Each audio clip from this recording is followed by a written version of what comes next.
Sa Plaza Lorenzo. Plaza Lorenzo. Ang ganda. Kung hey fat choy talaga. Sa Plaza Lorenzo, kung hey fat choy talaga. Wow. Dito lang ako papaano. Sure ka? Sure. Okay. Bye, bibili ka dyan ng mga something food. Ang ganda ng Plaza Lorenzo. Okay. Bye-bye. Kung hey fat choy, see you tomorrow. Dito na ako, no? Wow! Nakita mo lang daming pagkain dyan, ah. Bye-bye! Yan.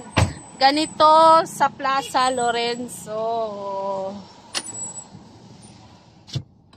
Wow! Ang ganda ng Plaza Lorenzo natin, guys! Maraming mga kung gusto nyo mag-food trip dito, open ang Plaza Lorenzo until midnight. Until midnight ba yan? I don't know. Kasi merong tag dito, merong banda ata. Tapos mamaya ata merong doon sa Lucky Mall, no? Yung sino ba yun? Yung si Rico Blanco. Oo, nandoon sa sa Lucky Chinatown Mall. Si Rico Blanco. Ayan, meron dyan mamaya atang countdown, New Year's countdown sa Plaza Lorenzo. Meron din dyan parang I don't know kung meron, kasi last time meron dyan tawag dito, ayun may mga presentation. Alam ko may presentation din dyan eh.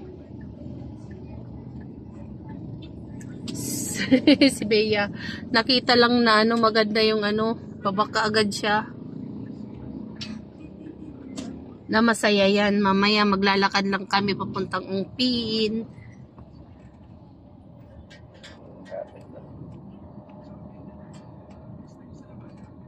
Okay, guys.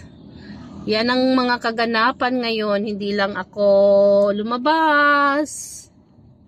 Yan ang kaganapan sa Plaza Lorenzo dito sa Binondo ngayong Chinese New Year's Eve. Bye!